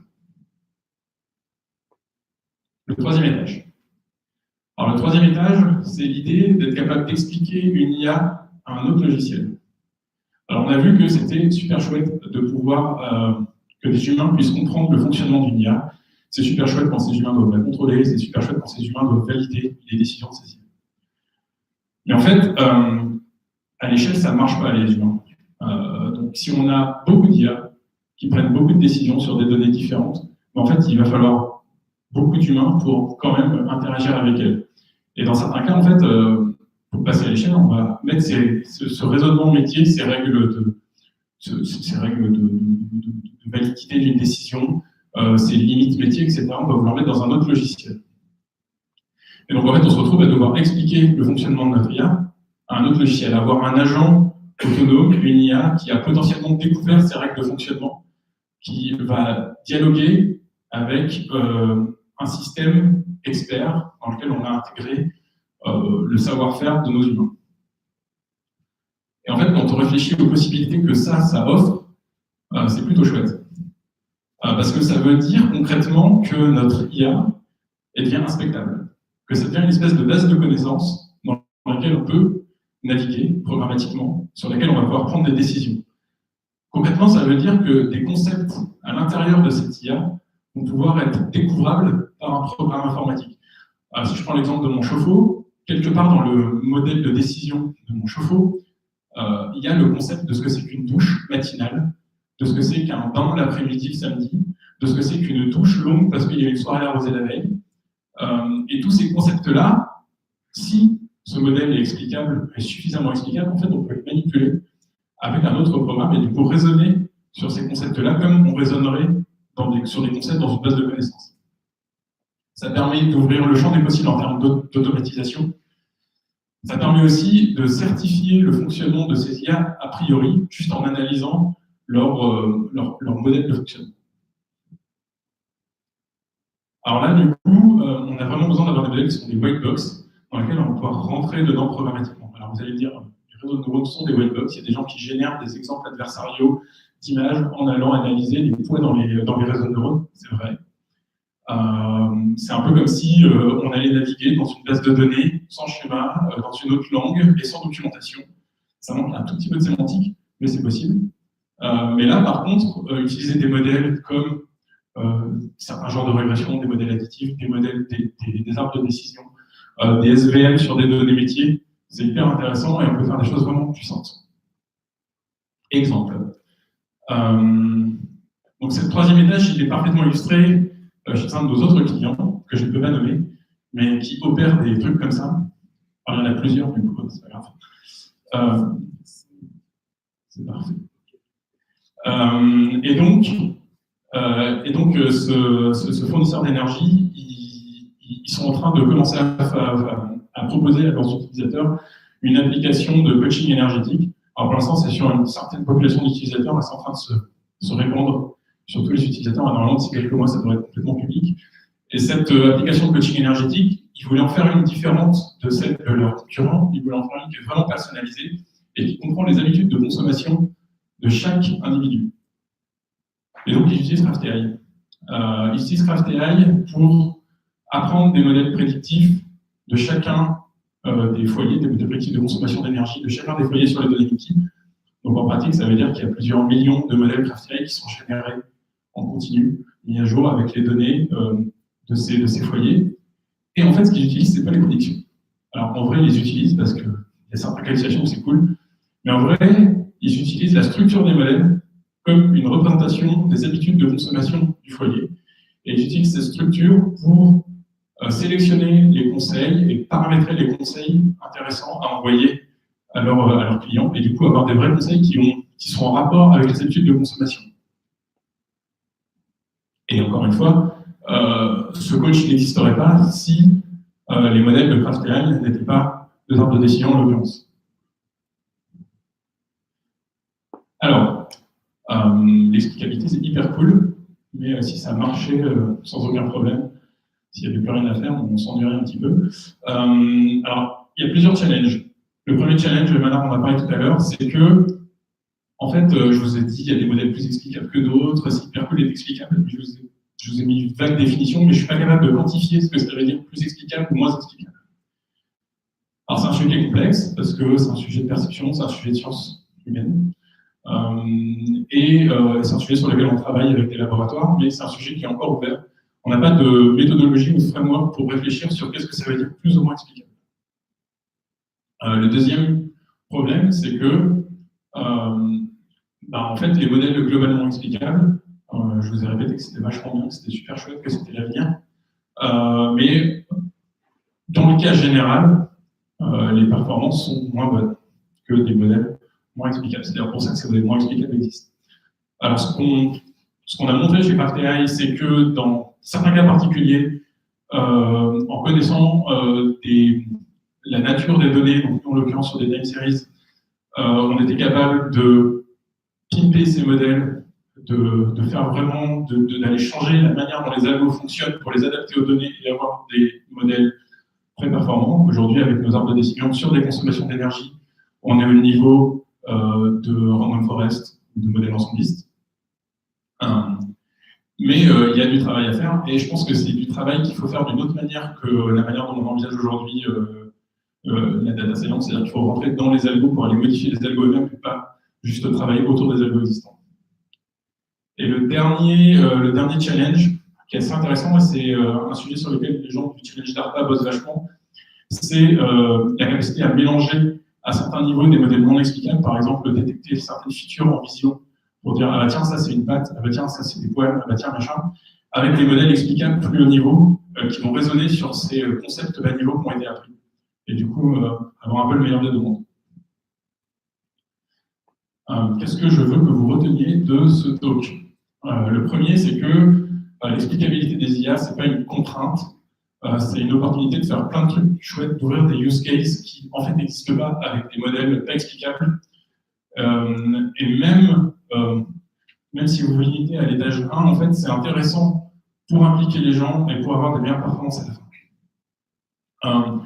Moi, ce que je pense, et nous, ce qu'on pense chez CraftAI, et ce qu'on voit chez nos clients, c'est qu'ils refusent de mettre en production des systèmes qui n'ont pas au moins ce niveau 2 d'explicabilité. Dès que ça a un impact business, c'est hyper important de pouvoir avoir le capot. Et en fait, personne qui comprend ce qui se passe, il mettra en production des choses dont on ne comprend pas le fonctionnement. Le dernier point, c'est que, on voit ça dans l'RGPD, on voit ça aussi dans le règlement des banques, il y a de plus en plus de réglementations qui vont demander cette explicabilité au niveau des décisions prises sur des individus, sur des décisions bancaires, sur plein de choses. Et donc, de toute façon, c'est quelque chose dont il va falloir tenir compte dans de plus en plus de domaines. Donc, j'espère vous avoir convaincu que c'est normal que tout le monde parle d'explicabilité aujourd'hui. Merci de votre attention. Je co-organise un workshop sur l'explicabilité à AI Night le 18 avril, avec des gens bien, comme les gens de Cohen par exemple. On recrute des gens cool qui pensent que l'explicabilité c'est important. Et sinon, si vous avez des questions, je suis tout oui. On recrute des gens cool, c'est-à-dire des intervenants. Ah non, Jean cool. Ok.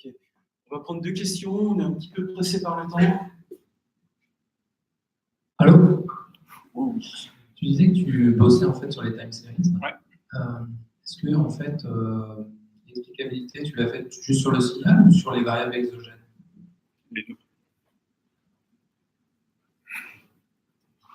Parce que la difficulté, j'imagine, c'est quand tu dois décomposer le signal en plusieurs composantes, latence, etc. Peut-être cette notion d'explicabilité est peut-être un petit peu difficile à... Oui.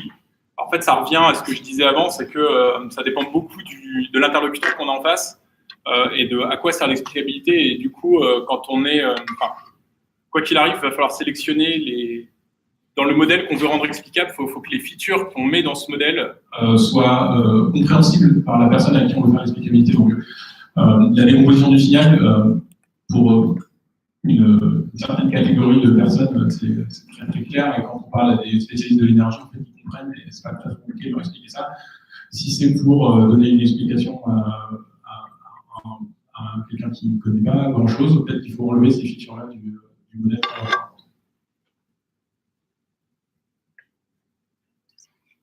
D'accord. Une deuxième question? Il y a plusieurs doigts qui sont levés. Non? Très bien. On te remercie. Merci à tous.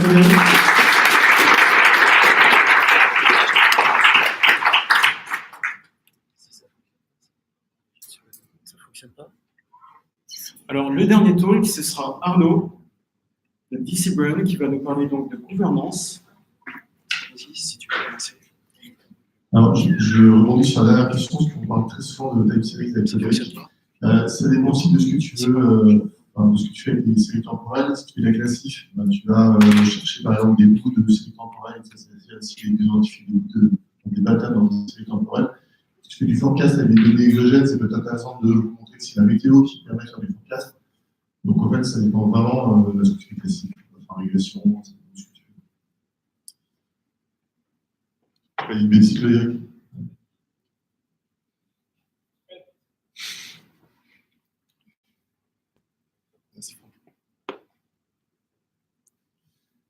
Ok, cool. Voilà, parfait.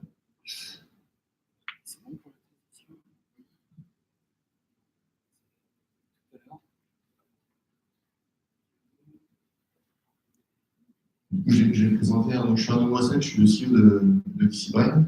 Donc chez DC Brain, pour faire simple, on modélise et on optimise des réseaux physiques, genre des réseaux de gaz, de chaleur, d'élec, etc., en faisant du machine learning et de la recherche opérationnelle, en faisant de l'intelligence artificielle, pardon. Voilà. Mais si je ne vais pas vous parler de ça ce soir, je viens plutôt vous parler de ma casquette Impact AI. Donc Impact AI, ce qui était à France AI, peut-être tu sais, on avait fait des trucs là-bas. C'est un think tank, ou un collectif, je sais pas comment on appelle ça, de plein de gens qui font de l'IA au quotidien ou qui en consomment, mais qui en consomment réellement. Donc il y a des gens très bien comme Kraft qui en fait partie. Il y a des grosses boîtes comme Microsoft. Ah oui, excuse-moi. Ah oui, c'est bon, on l'a vu. Ouais, sans masquer les candidats, c'est pas. C'est bon, je suis calé. Des gens comme voilà, Microsoft, Orange, voilà, des groupes comme ça. Il y a aussi des académiques, enfin, il y a plein de beau monde là-dedans. Et en fait, le but de cette association, c'est de travailler sur l'IA éthique et d'être très prescripteur, c'est en fait d'aider les gens qui font et qui utilisent de l'IA à la rendre plus éthique. Donc, il y a un des groupes de travail qui s'appelle Responsible AI, c'est toujours mieux de le dire en anglais, même si c'est assez franco-français comme association. Alors, déjà, un petit disclaimer, c'est que ce n'est pas l'IA qui doit être responsable, c'est les gens qui font de l'IA qui ne doivent pas faire n'importe quoi avec les algos qu'ils développent. C'est pas la même chose.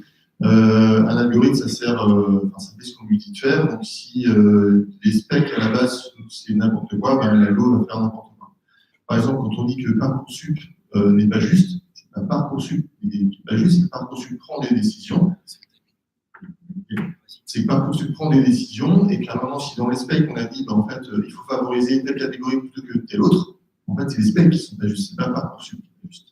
Mais on oublie souvent de dire qui a fait les specs et qui a validé les specs. Typiquement, dans Parcoursup, c'est pas très clair. Voilà, et donc, dans ce groupe de travail, celle qui s'en occupe, c'est Sylvain Lindalsa, puis aussi Nicolas Demathieu d'Orange, qui est plus sur la partie gouvernance, moi je suis plus sur la partie technique. Bref.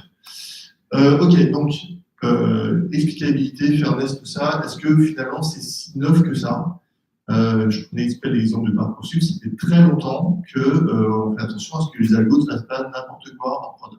Quand on met un algo qui va piloter un avion, pour faire autopilote, on s'assure qu'il ne fasse pas n'importe quoi. Alors, ce qui doit être juste ou pas, ça c'est une autre question, mais en tout cas, cette question de la responsabilité des algos et des gens qui font des algos, elle existe depuis très très longtemps. On parle de responsabilité. Accountability, c'est un truc, c'est qu'on est responsable des résultats produits par son propre algo. Ça, c'est très important, notamment dans tout ce qui est banque, finance, assurance, etc.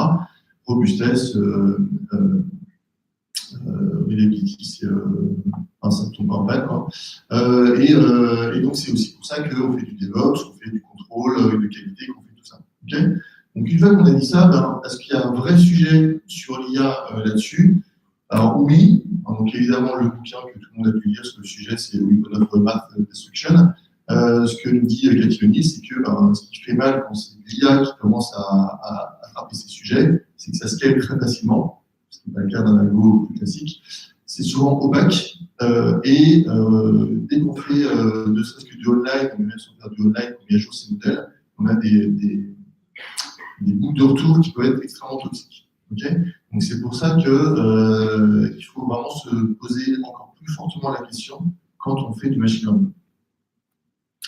Donc nous, ce qu'on a fait, c'est qu'on ne va pas réinventer ce qui existe déjà sur la place, il y a énormément de choses qui existent. Donc on s'est contenté de faire une espèce de pot-pourri technique et gouvernance, où on a essayé de référencer des outils et des publics qui traitent au sens du groupe de travail, au mieux le sujet et de les mettre à disposition de tout le monde. Évidemment, le but, c'est que ça soit évolutif, que les gens puissent contribuer, et de les classer en fait par thème très, très utiles, et surtout, ce sont des outils qui sont utilisés par les membres du groupe.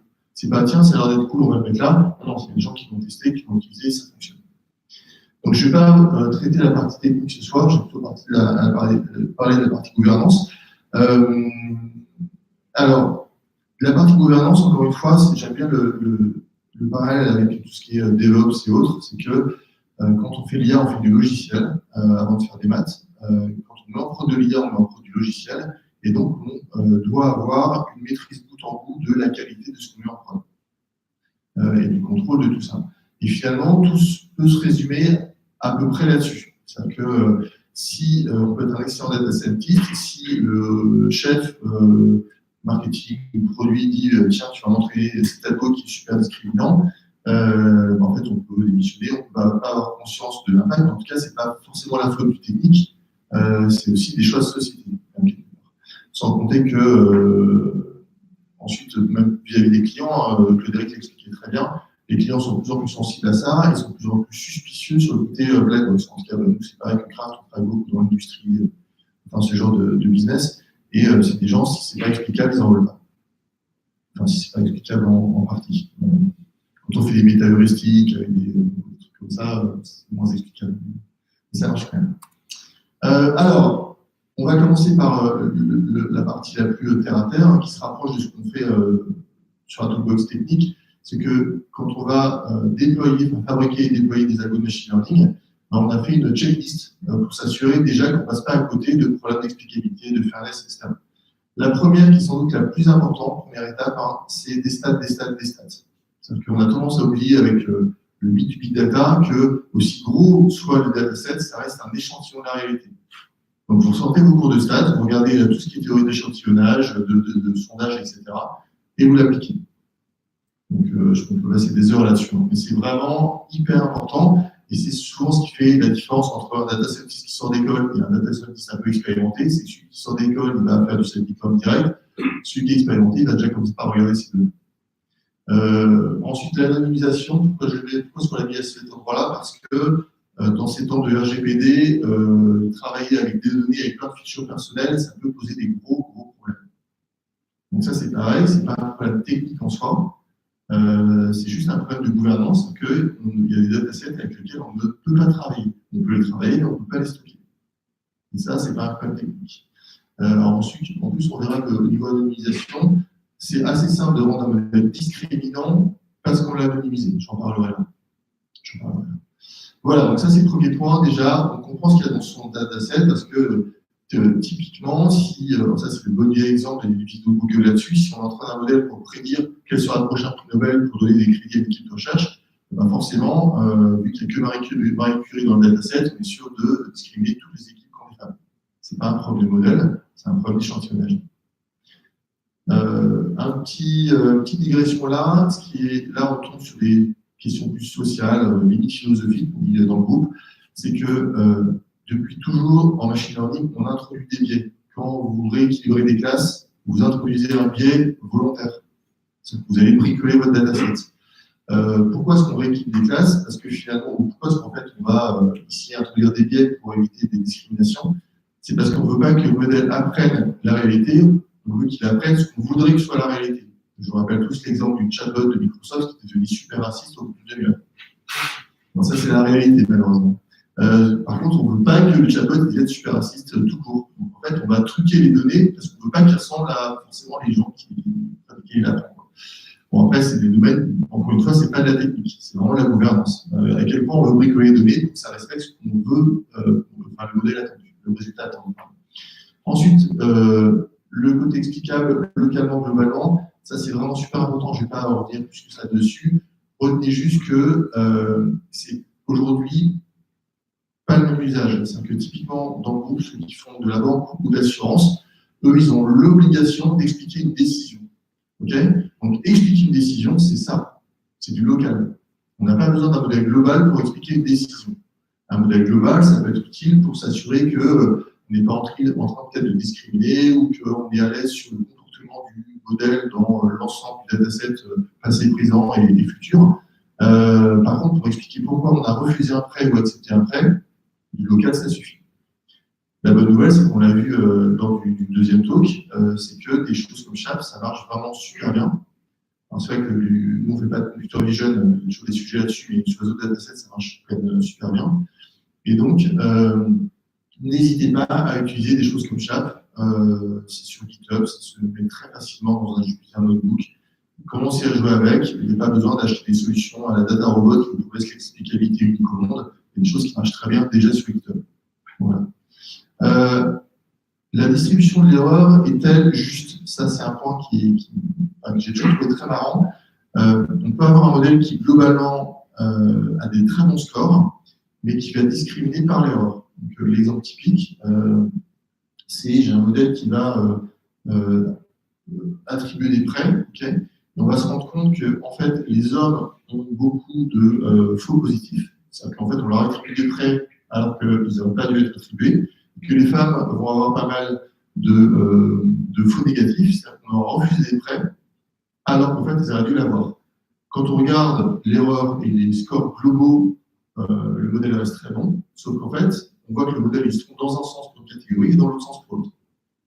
Donc on voit clairement que c'est un problème de distribution d'erreur en fonction des catégories. Donc il y a des outils qui existent, il y a un outil de Google qui est assez bien foutu pour faire la visualisation, qui permet en fait de faire en gros, on filtre par catégorie dans le dataset et on sort les erreurs, enfin on ventile les erreurs par dataset. On a fait l'agrégation d'erreurs par dataset. C'est pas facet, c'est ouais, je crois que c'est ça, ouais. Motif, ouais. Et ça marche très bien. Il y a effectivement ta facette qui est intégrée dedans pour cette partie-là, en fait. Ouais. Donc, jouer avec, c'est vraiment sympa. Quatrième point, c'est est-ce que le modèle est en train de stigmatiser des groupes sensibles? Alors ça, c'est un exemple avec l'anonymisation. On va reprendre un sujet sur les femmes, comme en fait, celle qui pilote le groupe, c'est une femme qui est assez active là-dedans. On aime bien prendre des exemples un peu clivants comme ça. Typiquement, je vais faire un modèle qui me donne un score pour recruter quelqu'un. Okay, une des features pour recruter quelqu'un, ça va être la continuité de l'employabilité, enfin de l'emploi. C'est-à-dire que est-ce que la personne a tout le temps bossé ou est-ce qu'il y a eu des trous en fait, dans son CV. Bon, en fait, comme je prends un CV, comme je prends un dataset où j'ai enlevé l'info de genre, parce qu'en fait, c'est pas du tout RGPD que j'ai pas envie de discriminer. En fait, toutes les femmes qui ont eu des congés maternité, je les discrimine. Voilà. Donc, ça peut être. Pourtant, on ne va pas le voir dans la distribution de l'erreur, parce qu'on a viré la feature, mais en fait, on a créé un modèle discriminant. Donc, c'est pareil, il faut aussi valider cette partie-là. Cinquième point super important, c'est que vu que les modèles maintenant servent réellement en prod, hein, c'est pas juste pour gagner du cagueur, le modèle il doit être robuste aux attaques. Donc, ça, le vision, c'est tout ce qui est attaque, adversarial attaque, voilà, et autres. Et puis, il doit surtout être supervisé, déployé en prod, qui tourne comme n'importe quel algo, comme n'importe quel métier. Voilà, donc avec cette checklist, au quotidien, déjà, c'est une bonne façon de s'assurer qu'on ne fait pas trop de boulettes. Bon, il y en a d'autres, il faut l'enrichir, mais c'est quelque chose qui fonctionne assez bien. Ensuite, d'un point de vue gouvernance de plus haut niveau, alors c'est important d'en parler, je ne sais pas si c'est public ce soir, mais en tout cas, dans vos entreprises, c'est important que vous mettez ça en place. Alors, ce qui est sûr, c'est que c'est plus axé grand groupe. Je pense qu'en dessous d'une centaine de personnes, on n'a pas besoin de mettre des chartes, des manifestes, des trucs comme ça, mais en fait, il y a de plus en plus de grands groupes qui font de l'IA. Et donc, c'est important que, en fait, on ne laisse pas les data scientists tout seuls dans leur coin à prendre des décisions. En fait, ce n'est pas leur métier de prendre ce type de décision. Donc, encore une fois, le modèle, ça reste un code, hein, ça reste un programme qui va faire ce qu'on lui demande de faire. Si vous êtes un bon data scientist, votre modèle va faire ce que vous demandez de faire. Donc, ce qui est hyper important, c'est de définir les attendus. Je reviens à Parcoursup. Quels sont les specs? Est-ce que ces specs sont discriminantes ou pas? C'est pas un problème technique. Donc, ça doit commencer. Donc, ça, c'est notamment Orange, AXA, etc., qui ont pas mal poussé ces sujets-là. Déjà, avoir une position claire au niveau de l'entreprise, c'est à la mode. Il ne faut pas hésiter au niveau des grandes entreprises à dire nous voilà comment on traite le côté fairness des algorithmes et comment on traite le côté fairness de l'IA. La bonne nouvelle, c'est que même légalement, au niveau banque et assurance, on est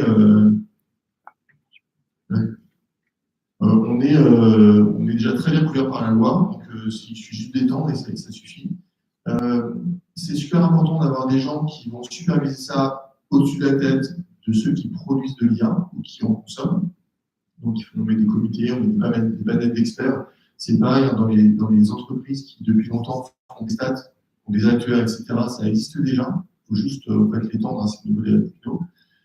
Checklist et outils d'évaluation d'impact. La checklist que je vous ai présentée, c'est pas mal. Le fait que ce ne soit pas les gens qui entraînent les modèles, qui les évaluent, c'est aussi une bonne chose de ne pas être jugé parti. C'est encore une fois des choses qu'on retrouve dans à peu près n'importe quelle norme de qualité ou autre. Et puis, on parle aussi de plus en plus de certificats. Alors, c'est encore pas très clair. L'idée, c'est qu'il y a des gens qui commencent à se poser la question de est-ce qu'il faut être capable de certifier qu'une IA est faite ou pas. Bon, ça c'est aussi une manière de faire du business, donc ça peut être intéressant pour certains. Sachant que derrière tout ça, l'IA peut être faite en Europe, enfin faire en Asie et pas faire en Europe. On ne va pas rentrer ce soir dans ces considérations. Voilà. Il faut évidemment former tout le monde. Ce que je suis en train de vous raconter, il faut raconter à tout le monde, enfin, évidemment l'enrichir, ou soit en ligne, soit en présentiel. Et surtout, pour ceux qui vendent de l'IA, ils savent qu'il y a une espèce de brouillard. Enfin, les clients souvent ne comprennent pas bien ce qu'il y a derrière ce mot, et soit ils doutent, soit ils pensent que c'est magique. Donc, en fait, la formation, c'est pareil, c'est la meilleure façon de se prévenir de ces problèmes. Et puis, il y a énormément de publications sur le sujet en ce moment, vraiment énormément. C'est un sujet que je trouve passionnant, donc faites-vous plaisir, lisez un peu tout ce qui traîne. Je vous ai mis en bonus, du coup, une publi qui vient de sortir, c'est des gens de Télécom qui l'ont fait, qui est sorti il y a 15 jours, qui est vraiment très sympa sur ces sujets-là. Voilà. Je vous remercie.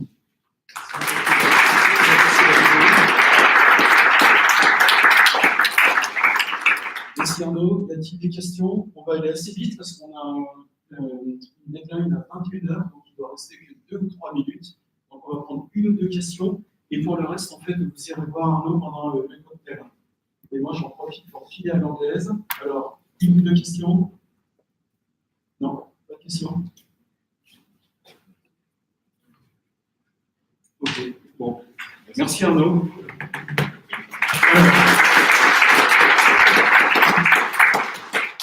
Le prochain meet-up, on vous remercie d'être venu. Le prochain meet-up, c'est le 10 avril de mémoire. Et voilà, on vous tient informé par rapport au programme. Encore merci d'être venu aussi nombreux ce soir. À bientôt. Oui, je suis Julien, je passe à CFM. Donc, pour monter, vous faites tout ce qu'on dit au cocktail. Pour monter, vous avez l'ascenseur qui est sur la gauche de la salle. Là, pour les plus sportifs, vous avez un escalier sur la droite. Il y a 6 étages. Bon courage.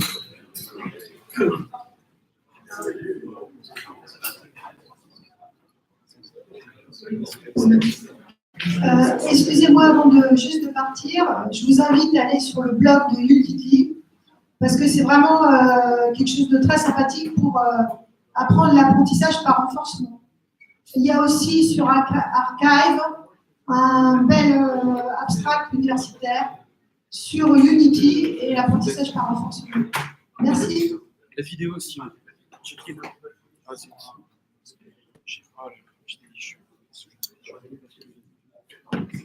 Ils vous ont dit ce qu'il fallait faire avec ça ou pas? Non, ils ont largué ça. Je suis désolé pour les micros là. On a tiré. Et encore, vous n'avez pas testé parce que le pire en fait c'est horrible. Ah bon?